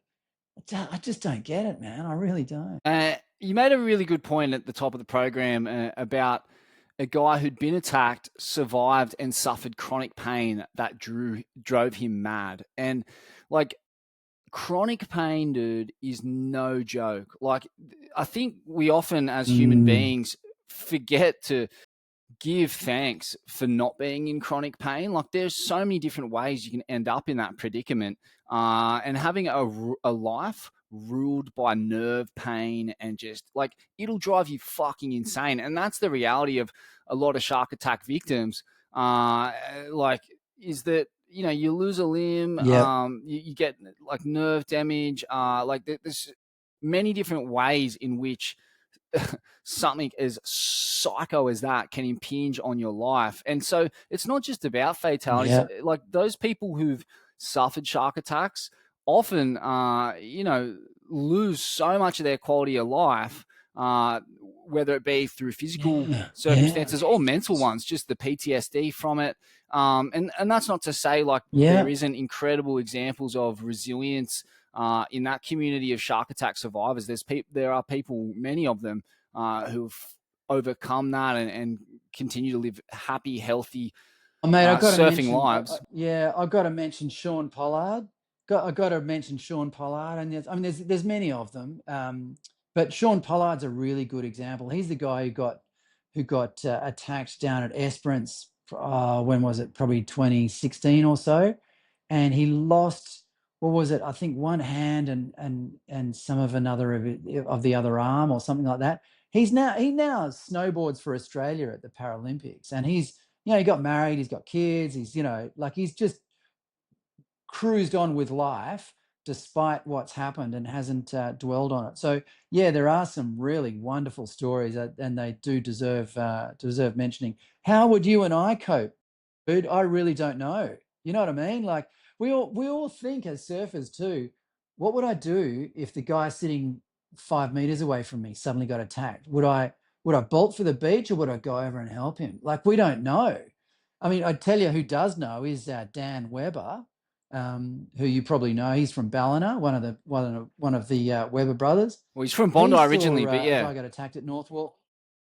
Exactly. Yeah, yeah. But he lives near you up in Ballina now. But he saw an attack and raced to the kid's aid, in 2015. So he knows. But I'd like to think that if I saw an attack, I'd paddle straight for the guy and help him out. But really, I don't know. You don't know until you're in that situation. And likewise, you don't know, how would you cope if you lost a loved one or you lost a limb? I mean, the point of this conversation is, why do we need to even contemplate that anyway?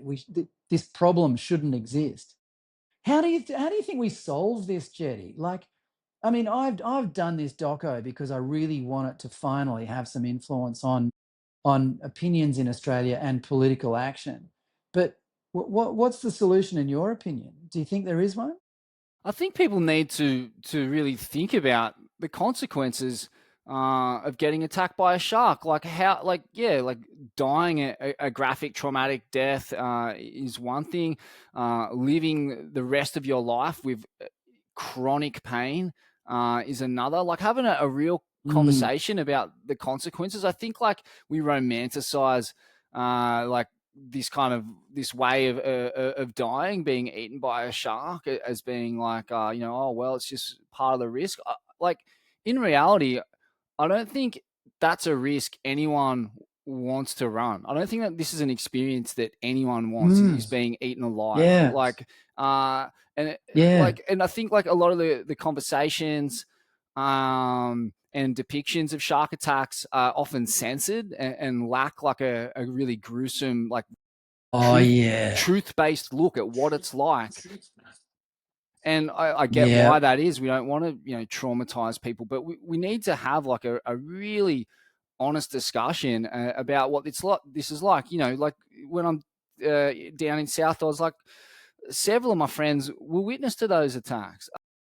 They were insane. The older I get, the more I meet people or friends of mine have had attacks, going way back to, even that first stint I was doing at Stab. Like I was surfing when Glenn Orges got attacked down the beach at Bondi, of all places, Oh, where you, yeah. you do have nets and like round the clock surveillance from lifeguards. And, a friend of a friend who I've met, he got attacked surfing a bomby at Margaret River. I'm just trying to think, like, obviously through the podcast, we've had a listener attack down there at Port Macquarie, who's reached out to us. So it just seems like the older you get and the more time you spend surfing, it starts to feel like it's closing in on you a bit, like the specter of attacks, whether you're going to bear witness Yeah. to one, whether you're going to be attacked yourself, whether it's going to be a friend of yours, or whether you're just going to have an interaction that is so rattling that, your life flashes before your eyes. Like, I think if you surf for your entire lifetime, you're going to tick one at least of those boxes. Yeah. Whenever I surf down around Margaret's, I get back there every, probably maybe once a year, every couple of years or so, because I am West Australian. And yeah, the conversation in the car park, if there's no one out, the conversation in the car park is almost definitely, well, is it worth getting attacked over? You look at how good it is and you just think, oh, is it worth it? Because if there is an attack, it's you. So yeah, constant weighing on our minds. Fuck, surfing was meant to be free and easy and liberating and just, the ultimate joy. And it's been completely spoiled in some places by this fear, because it can happen at any second. That's the thing. You're sitting there alone and you're just thinking, well, I could be dead in 2 seconds. How many people, how many other sports have to put up with that? And you mentioned earlier, the weekend warriors are the type who say, "Oh, it's your risk," and so on. Weekend warriors surf crowded urban beach breaks. We like surfing remote, rocky bays and reefs and dangerous, shifty places. It's not the same. It's absolutely not the same. And the boys at Elliston know that better than anyone. But so do all the crew down at Margaret River. That we're always looking for somewhere to go where there's no one else. That's the idea. And that I was up in Lennox a few years ago covering this for the Australian. Actually, I was doing a bunch of interviews, and I went past Lennox Point, and it was onshore, but it was about 3 or 4 foot, and I was thinking, oh, it looks pretty good out there. Kind of might be worth a hack, and but there was no one out, and I thought, oh, geez, do you want to paddle out at Lennox by yourself? This is 2015, in the middle of it all, and I was on my way to doing an interview, went and did the interview, which took about, I don't know, half an hour or an hour or something, came back past, someone had obviously paddled out, and then everyone else had saw someone was out. And the next thing you know, there's 20 guys out there. Like, it's either no one or it's crowded because nobody wants to surf alone. So true. And I think the argument leveled at us by inner city greenies over their champagne and caviar is that, like, it's their domain. You hear that said a lot. And look, mate, look, they can have it. 200 meters past the fucking beach, it's all theirs. But in that little zone, Yep. like, it's for us, and that's a pretty Yeah. good compromise, I reckon. Given that what the ocean occupies, what's the stat of the Earth's mass? It's like fucking like Bloody 90 oath. percent or some shit. Like, I don't know. It's just Yeah. like so much ocean and offshore structure for sharks to exist at. Yeah. And if they come in close proximity to populated zones, they're going to be fished or drumlined or targeted. They'll learn eventually, or they won't. But like at the end of the day, like, humans have the right to defend themselves, and telling humans to stop going in the ocean is fucking stupid. Like, didn't we come out of the ocean to begin with? Mate, the ocean is just the most wonderful part of living in Australia. It's, anyone who doesn't treat it as a sort of one of the jewel in the crown of being born an Australian is the fact that you can enjoy the ocean in so much variety. Like we have this massive coastline and it's just glorious and it's so varied. And people think that we should compromise our use of it and our affection for it just because they think it's okay for us to get eaten alive. It's just sickening, man. Yeah. But I really do hope this doco has an effect. I really do. I mean, I think it's an effective bit of work. Like I put a very persuasive case forward, if I don't say so myself. But I just hope that Australia gets out of this state that it's in, where it seems okay for a human life to be sacrificed on the altar of environmentalism. And some of these human lives are just teenagers, man. They're just kids who've just starting out in life, and their parents will be mourning for the rest of their lives for no reason, if you ask me.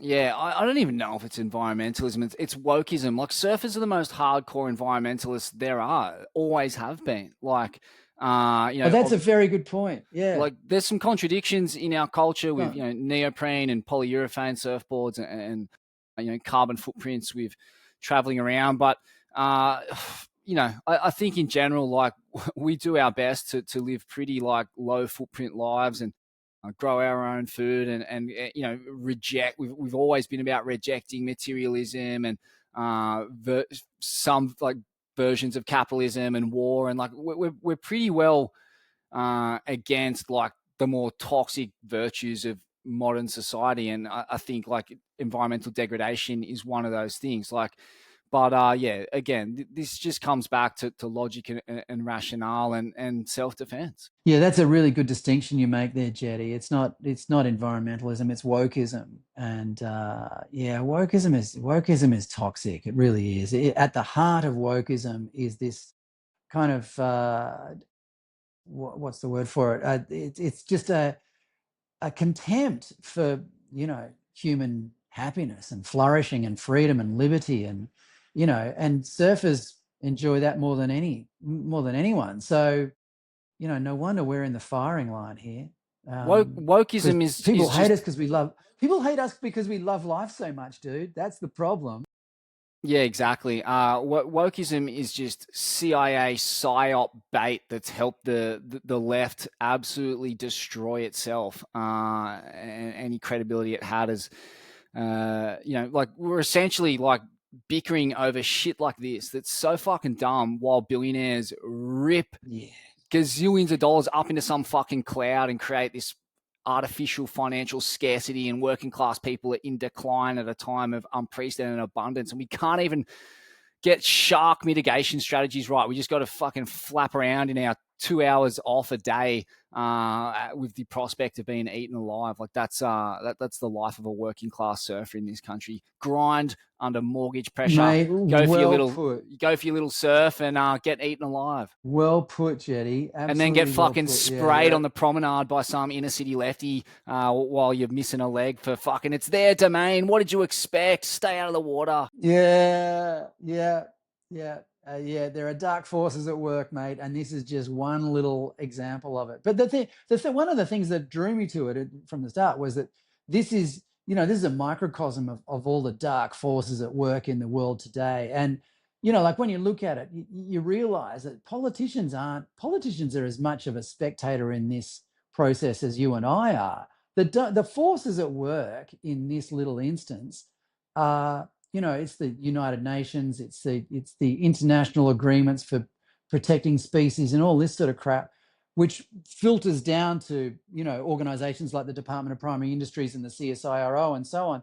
But the one of the reasons I was drawn to this as an example of what's going wrong in the world at the moment is that it is actually lethal. Like you can talk about the dark forces that are keeping young people from buying houses or whatever, the financial honchos, the cabal of international financiers who are making sure that they get rich at the expense of ordinary working class people, and that's affecting their quality of life. But this particular issue is affecting people's ability to live at all. Like, it's killing people, and it's so obviously corrupt, and dark forces are behind it. Yeah, like what ordinary working class people generally want is wealth distribution, redistribution from billionaires and oligarchs. What we get is shark redistribution, just a fucking absolute boom in shark numbers. I mean, have a look at what happened at Reunion Island. If you want to see like the absolute extreme of woke virtue signaling madness, here's this little island archipelago, fucking thousands of kilometers from France, their protectorate, and people are just being savaged by bull sharks. Yeah. And what do? Do they, employ some, savvy targeted shark mitigation program? No, they fucking ban surfing. Some guy in France, Emmanuel Macron, because again, like it becomes this political football that obfuscates from the real issues in society, which is just wealth and time theft. And like politicians, the only job of political parties and politicians is to enact this kind of sporting pantomime, basically to give us teams to barrack for. Like they political parties are purely there to engender division. They don't do anything. It's like the George Carlin quote. If voting did anything, it'd be illegal. It's a fucking sham, man. Like and politicians are the ultimate shysters. And mate, who knows where they're getting their money from? Who knows? Like, it's so crazy when you follow the money where it takes you to, and how, like, I was listening to an amazing podcast about how so much of the seed money for the environmental movement today came from those original oil tycoons in America, the Rockefeller family. Like, it's like this was, this is not like tinfoil hat shit. This is like proven conspiracy through the Rome Foundation, and like, this was like a Jacob Nordengard. Go track him down. He's like a Swedish. He was a member of the Green Party, and went on this kind of crusade to understand better the data around climate change. And like, he couldn't find the conclusive data that he was looking for. I'm not saying it doesn't exist, but the data didn't match up to the claims being made. And then that sent him on this like long inquiry that led him to figuring out that the seed money for like some of the biggest environmental foundations came from the original American oil tycoons, for reasons that are best explained in the Food Foraging podcast with Jacob Nordengard. It's a bit too much for me to paraphrase and get all the details right.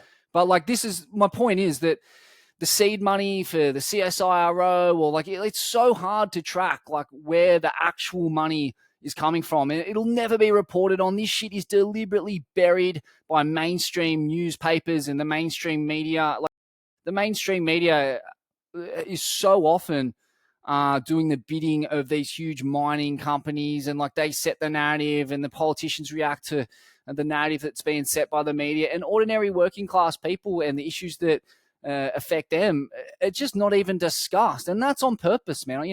After working for Stab and working with you, Fredo, I embarked on a long freelance journalism career where I crossed the political spectrum with newspapers. I worked for the Australian and GQ and news.com.au, and had articles syndicated across the Daily Telegraph and whatever. But then I also worked for Vice and The Guardian and the SMH. And what I realized through all of that is that the narrative is so tightly controlled by these gatekeepers who are doing the bidding of the corporate oligarchy, man. And that's just the way it is. And that's why that old media model is a fucking waste of time, and podcasts are the savior, because we're able to have these kinds of conversations. And this is what people are tuning into these days. So that's a roundabout way of saying, mate, that I couldn't agree more. This is a big old fucking scam, man. That's what it reeks of. I mean, like, do you have anything else you can say on the topic of hidden financial agendas. You kind of touched on it.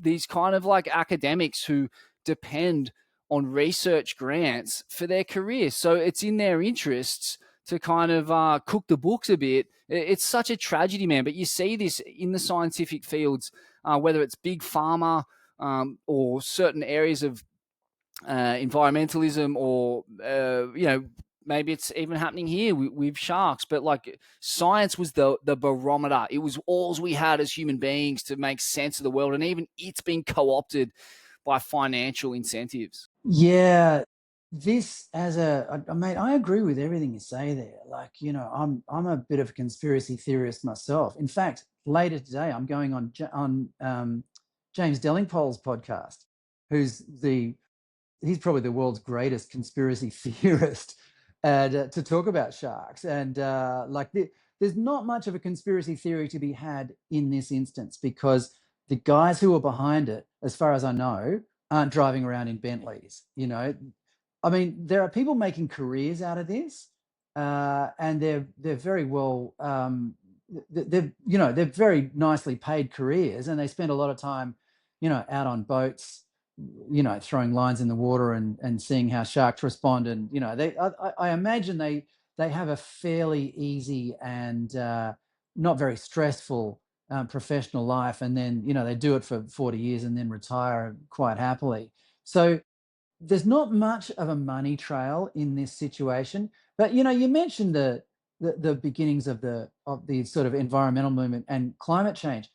That's something you come across often in these academic reports, is how does this affect climate change, or is climate change affecting sharks? And it happens, it comes up all the time. Like, they're all saying, oh, the water's getting warmer, so they're heading further south, or whatever. They're always referring to the changes in the ocean temperature, which I think is bullshit. I really don't think the ocean temperature is increasing. I've never seen any evidence of it, not from my own I'm not talking about personal experience, but having looked and looked into it, there's no one is in the world is saying, oh, the oceans are warmer. As far as I know, the world is getting ever so infinitesimally warmer, but that's not necessarily the result of carbon dioxide in the environment. But the thing is that climate change has extended its tentacles even to this field of expertise, and that makes me really suspicious, because climate change, if you ask me, is one of the greatest hoaxes that was ever perpetrated on humanity. And I don't think it was conceived because out of the for the out of concern for the goodwill of the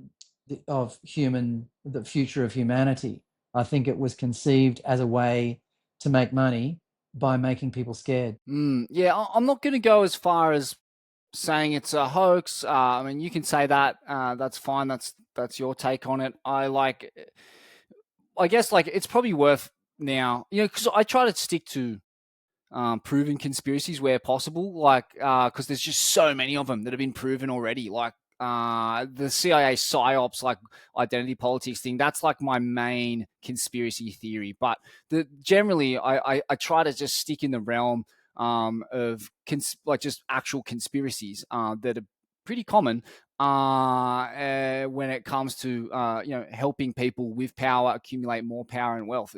It's been happening since Roman times. And I guess like the climate change thing, it's something that like I'm just trying to understand constantly. I don't really have an opinion on it. I'm just like for me, what I enjoy and what I think is my responsibility as a disseminator of information, is to be open to all perspectives and constantly consume all perspectives. And the one that I mentioned that blew me out, the Jacob Nordengard podcast that was sent to me by Marty Paraditsis, the fucking moose, the goat, whatever you want to call him, from Shipsterns. The podcast, I'll touch on it because it basically what was said was that the Rockefeller Foundation, the reason they were so invested in the climate movement was because they stood to make a lot of money from a system in which oil was going to be what's the word, like parceled out, or like, if oil became at such a premium, it just means they get to charge more money for their product. Oh, right. Okay. Yeah, yeah. Yeah. So they Yeah, that make doesn't surprise me. Yeah, they yeah. make so much money as a corporation if we're led to believe that the consumption of oil is heating up the planet, because oil can be sold for more.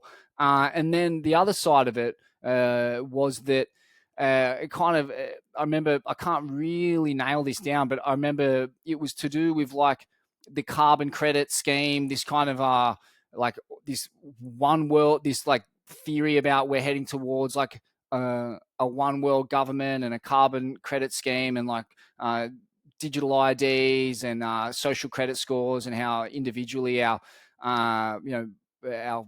carbon footprint is going to be measured in the future. And that is a theory that look, Yuval Noah Harari, the great Israeli historian and writer, and 2 hour a day meditator, is one of those people who believes that like a one world government is the only way to solve problems in the current climate, because the problems we face as a humanity, namely the climate, if you believe that is an issue, no one government can solve these problems. They're problems that affect the planet, so we need a planetary response, i.e., a kind of one world government in a sense. I guess that's what the United Nations was meant to be, but no one takes it seriously anymore. But I'm kind of Mm. getting lost in the weeds there. It's hard not to. But yeah, look, like there's a proven conspiracy there. I don't even know if it's a conspiracy, but there's a proven fact that oil tycoons have a lot of money seeded in the environmental movement, and like that fucking creates some squirrely Well, outcomes. I think where you and I, yeah, I think where you and I are on common ground is that the people with all the money and power can't be trusted. And I mean, that guy Harari, or whatever his name is, I mean, he's deeply embedded. What's his what is it? Yovan, is it? Yuval Noah What's his Harari. name again? Yeah, Yeah, yeah, yeah. he wrote He's deeply *Sapiens*, embedded in the and World Economic. Yeah, yeah. yeah. He's a stalwart at the World Economic Forum. I mean, if you want to identify people who want to take away your freedom and your wealth, they're all at the WEF, and he's one of them. So, the idea that one world government can solve the world's problems, that's just this great white shark problem writ large, because the great white shark problem was initially conceived as a problem that was a global one. Australia led the charge to have them protected around the world. They are now protected in many places around the world, thanks to Australia initiating the concern for them. And look where it's led us.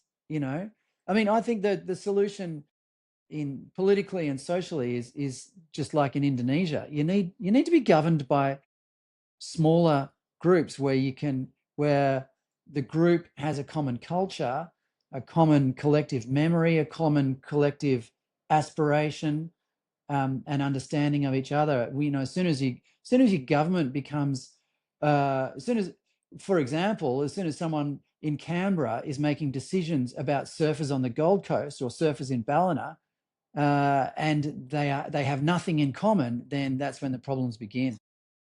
Mm.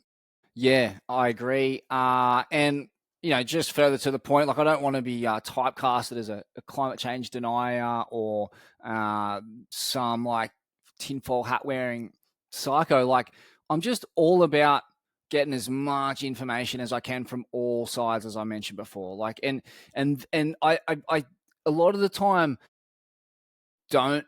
I like, the older I get and the more information I consume, the more I realize I don't know, and how hard it is to have really strong opinions on things. It's my I've just pride myself on being open to new information, and I really encourage everyone to do that. That is something everyone can do. Don't just watch the ABC, listen to podcasts, listen to like the other side of the political spectrum, like get the mainstream kind of watered down, say nothing, definitive style of media, and then get the podcast variety where people are saying definitive things and making bold claims. Like consume it all and make your mind up at the end of the day, and Yeah. have these kinds of conversations. Don't let anyone who's like sowing the seeds of division are the enemy. It's all about unity at this point. The only this is one of the few topics where I do have a pretty strong stance on it because I've got skin in the game. My fucking coit is at risk every time I paddle out near my house. So, Yeah.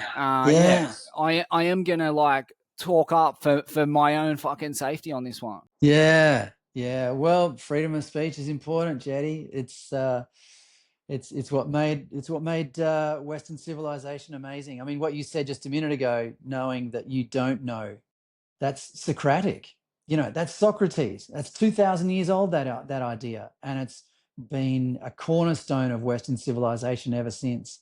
We have a hunger for knowledge. We don't realize how lucky we are to live in a society where that is considered one of the fundamentals of life. Without getting too provocative about it, it's not an aspect of life in Islamic countries. Curiosity is not one of their,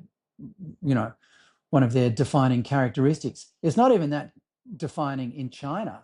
Like China, all of China's best inventions, all the best things about China has been purloined from the West. We are the inheritors of the great Western civilization, that gives us the technology that you and I can talk over this, 800 kilometers apart, um, over a computer, and we can ride surfboards made from the byproducts of oil extraction, and fly anywhere we like. This is all Western civilization we're talking about here, and there's an overwhelming um, attitude in liberal democracies these days that doesn't isn't grateful for all that, even though it's 2,000 years old.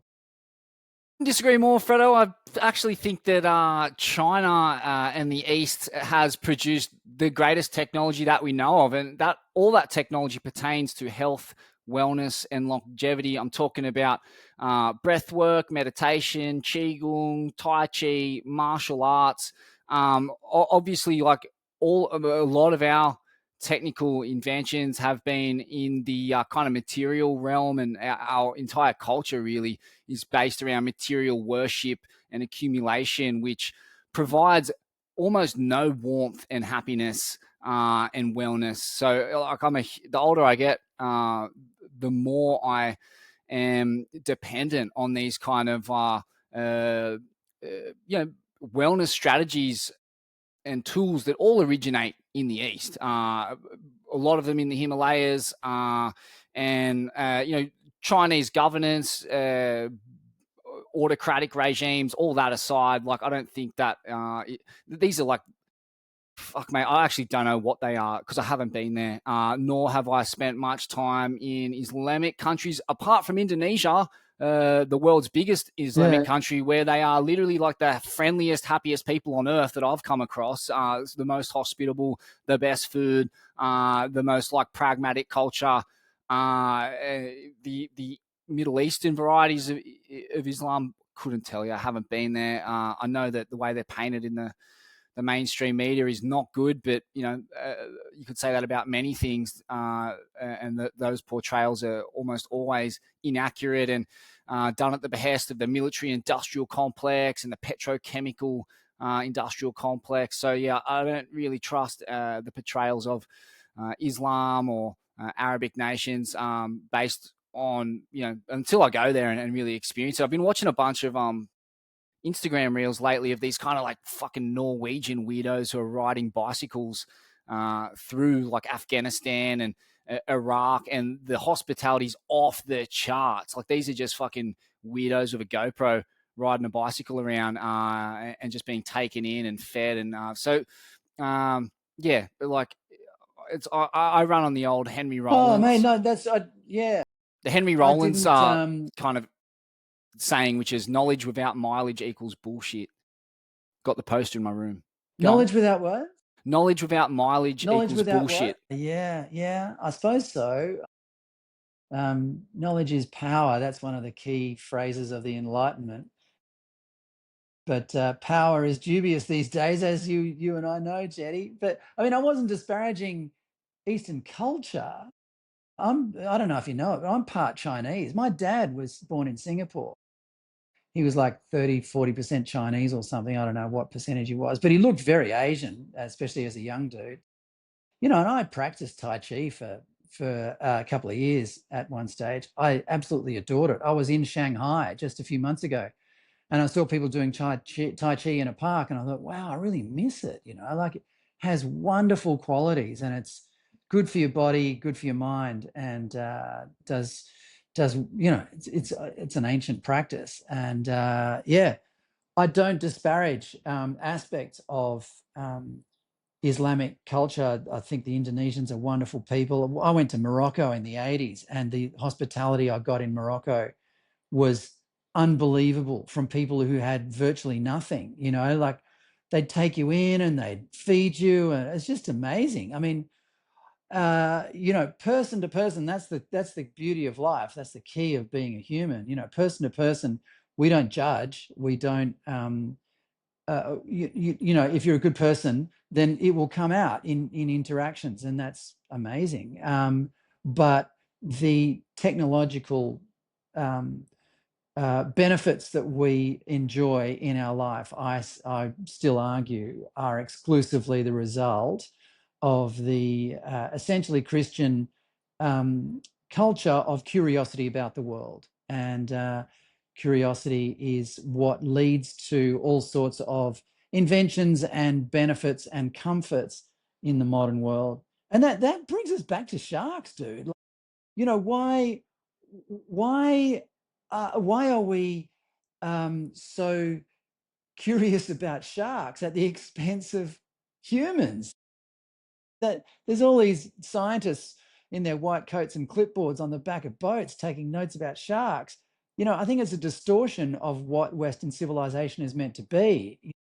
The first priority is to care for each other, and we're just not doing that at the moment. Well, that's the crazy thing about Australia, isn't it, Fredo? We're actually the furthest east that you can get. We're in the far, far east here, and we are a Western outpost with Western technology. But I think more and more we're becoming influenced by our Eastern neighbors and Eastern culture. And I think the crowning glory of this country will be the amalgamation of East and West into an amazing utopia. And I think it's there to be had. And I think that comes down to using Yep. technology, but with spirituality and meshing those two things in a way where we are custodians of nature and we care for nature, but not at the expense of our own families and health. There's not a fucking culture on earth Mm. that would tolerate that shit, dude. There isn't. There's no one who's fucking letting themselves be Yeah. eaten Yeah. alive by animals. That's just not how it goes. Yeah. And yeah, I think that's that's the phase we have to reach Yeah. So what you're some saying place is, like that. we got to be more like our Asian neighbors. I could, 100%. that would be a wonderful thing. Yeah. Yeah. 100%. If we stopped this sort of woke nonsense that a shark's life is equivalent to a human's life, our Asian neighbors aren't that stupid. If we could be more like them, then we would solve the problem and we'd be eating more flake. And it's like, in Sumatra during COVID, there was the proliferation of tigers and stuff like that coming back. And a lot of people are like, yeah, that's so good. How good that tigers are making a comeback and they're still active in that region. Not so good for the cassava farmers who are getting mauled to death by them. Ugh. I Yeah. love the idea of there being tigers in the wild, but you got to understand that there's people living in the wild. So, at some point, when push comes to shove, I don't want like the breadwinner of some poor Indonesian family getting eaten alive by a giant Yeah. feline. Like they have the right to Yeah. shoot that fucking thing. As sad as that is, and as awful as that is, or capture it and relocate it, much in the same way we have that same right with sharks. Like, I guess the thing is like, oh, it's not life and death whether you surf or spearfish, but like it's a hobby and you could just stop doing it. Like again, like we touched on that. I just don't agree with that. Like I don't believe that because I want to surf or swim, that I should be allowed to be devoured alive. I take the point that Yeah. it isn't essential. It isn't essential that we use the ocean unprotected. It isn't, but like it kind of is. Like fucking hell. Like I said, like indigenous people It been is. swimming and fishing and It like is. body Life's meant to be surfing for hundreds enjoyed. of thousands of years. Yeah. Yeah. Mate, life is meant to be enjoyed. Just because they think that surfing is a frivolous occupation doesn't mean it is. We what what we want to do with our lives is not it's nothing to do with them. If we enjoy surfing, we shouldn't be we shouldn't have to submit ourselves to unnecessary risks.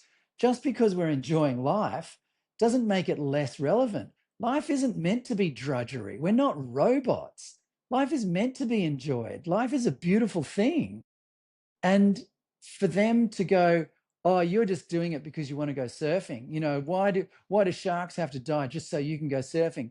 Well, because surfing is one of the greatest things about being human, and sharks are just dumb animals.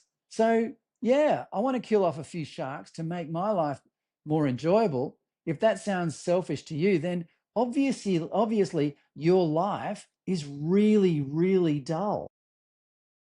I don't feel the need to call them dumb. Like that's just a pejorative. It's hard to nail that down. But like I do think like yeah, like I said, that there's you're allowed to defend yourself. The flip side of that is there can be overreach, and it's up to us again as surfers and custodians of the coast to prevent that. I was watching a clip recently of a, Mm. a, a jaguar, I think it was, that had been shot up in the Amazon, and some military people in a boat.